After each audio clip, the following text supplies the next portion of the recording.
बिस्मिल्लाहिर्रहमानिर्रहीम। अस्सलाम वालेकुम नाज़रीन, मैं हूं डॉक्टर ग़ज़ाला इदनान और मैं आप लोगों के साथ अपने फेसबुक पे यूट्यूब चैनल डीजीए से मुखातब हूं। मैं अपने चैनल पर अपने तमाम नाज़रीन को खुशामदीद कहती हूं। नाज़रीन, आज हम बात करेंगे प्रेगनेंसी होने के बाद एक हामला खातून को कितनी बार अपना चेकअप करवाना चाहिए ताकि फ़ीमेल को इसके बारे में इंफॉर्मेशन मिल सके और वो अपनी बेहतर तरीके से केयर कर सके।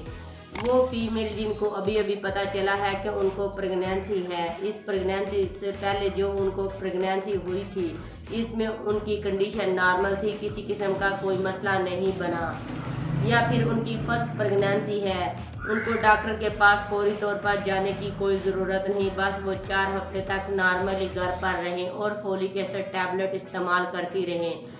फोलिक एसिड की एक गोली रोज़ाना खाएं और दूध के साथ, इसका नागा नहीं करना। इसके साथ ये ख़वातीन एक कॉल करके अपने डॉक्टर को ज़रूर आगाह करें कि मुझे प्रेगनेंसी हो गई है, ताकि आपके डॉक्टर के इल्म में हो। 4 वीक गुजरने के बाद आप डॉक्टर के पास जाएं। जिन हामला खातून की पहली प्रेगनेंसी में इन्हें कोई मसला नहीं किसी किस्म का भी बना, इनके पेट में इनके बेबी की डेथ नहीं हुई या फिर बेबी अब नॉर्मल हो, बार बार प्रेगनेंसी में बेबी की डेथ हो जाती हो, 4 वीक गुजरने के बाद वो अपने डॉक्टर से रजू करेंगे। जिन हामला खातून की पहली प्रेगनेंसी में कोई मसला बन चुका है, उनके पेट में बेबी की डेथ हो गई है या फिर उनका बेबी अब नॉर्मल हो, बार बार प्रेगनेंसी में बेबी की डेथ हो जाती हो, बीपी हाई हो जाता हो, ब्लीडिंग स्टार्ट हो जाती हो, पानी पड़ने लग जाता हो, बेबी बार बार ज़ाया हो जाते हो, या फिर पिछली प्रेगनेंसी के दौरान कोई भी कॉम्प्लिकेशन हुई हो, उन खवातीन को फ़ौरन डॉक्टर के पास जाना चाहिए ताकि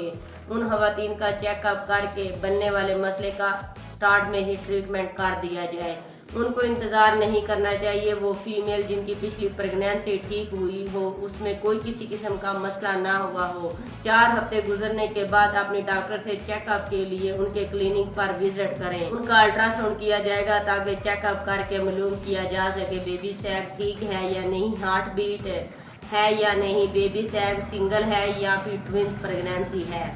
अल्ट्रासाउंड करके डॉक्टर आपको सब कुछ बता देगी। अगर तो इसमें कोई मसला नहीं तो फिर वो आपको डाइट प्लान देगी और फोलिक एसिड एडवाइस करेगी और आपके नेक्स्ट विजिट के लिए अपना चेकअप कब करवाना है वो आपको बता देगी। आपको अगर कोई भी मसला होता है, थकावट होती है, मतली होती है, उल्टी आती है, अब लोअर अब्डामन पेन होता है, तो डॉक्टर आपको इनके बारे में भी गाइड कर देगी। आपने 1 माह बाद अपना चेकअप करवाते रहना है। इस 1 माह के मुकम्मल होने में अगर कोई भी प्रॉब्लम आपको दरपेश आती है तो आप किसी वक्त भी आ सकती हैं। 1 माह के बाद जब आपका दोबारा विजिट होगा, इसमें डॉक्टर आपके यूरिन ब्लड के कुछ टेस्ट एडवाइस करवाएगी, जिसमें HB, शुगर, यूरिन आर यरकान के टेस्ट होंगे ताकि पता चल सके आप में खून की कितनी मिकदार है। इसके हिसाब से आपको बिनोफर एडवाइस करेंगी आपकी शुगर कितनी है, आपके यूरिन में कोई इन्फेक्शन तो नहीं। फर्स्ट ट्राइमेस्टर में आपकी बेसलाइन ज़रूर होनी चाहिए ताकि आगे जाकर आपको किसी किस्म की परेशानी का सामना ना करना पड़े। आपका अल्ट्रासाउंड भी किया जाएगा, ब्लड प्रेशर भी चेक किया जाएगा। इसके बाद आपका नेक्स्ट विजिट 15 वीक के बाद होगा। 15 वीक के विजिट के पर डॉक्टर आपके बेबी की हरकत देखेगी, बेबी की ग्रोथ चेक करेगी, ग्रोथ हो रही है या नहीं, बेबी का पानी लाइकर जिसको कहते हैं वो चेक किया जाएगा, बेबी लाइकर पूरा है या नहीं। इन वीक के बाद आपका फोलिक एसिड बंद कर दिया जाएगा। आपको इसके बाद multi vitamin, iron, calcium start करवा जाती हैं, क्योंकि हमारे घरों में फीमेल अपनी डाइट का ख्याल नहीं रखती, प्रेगनेंसी में जितनी खुराक लेनी चाहिए वो इस्तेमाल नहीं करती। इसलिए इस कमी को पूरा करने के लिए फीमेल को आयरन, कैल्शियम, विटामिन जूस करवाई जाती हैं। इस दौरान उनकी उल्टी मतली ख़त्म हो चुकी होती है। इसके बाद आपका नेक्स्ट विजिट 22 वीक्स के बाद होगा।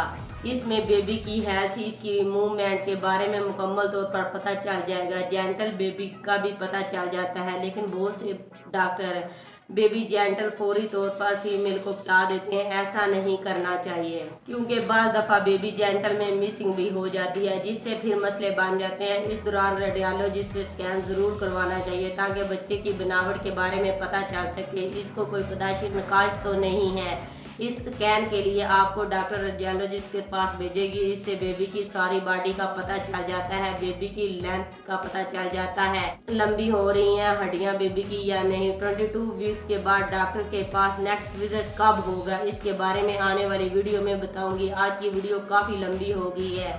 नाज़रीन, ये थी मेरी इंफॉर्मेटिव वीडियो जिसमें मैंने आपको बताया कि एक आमला खातून को 9 माह के दौरान अपना चेकअप कब करवाना चाहिए और कितनी बार करवाना चाहिए। पहले 5 माह में होने वाले चेकअप के बारे में आज की वीडियो में मैंने बताया और मज़ीद नेक्स्ट वीडियो में मैं बताऊंगी। अल्लाह हाफिज़।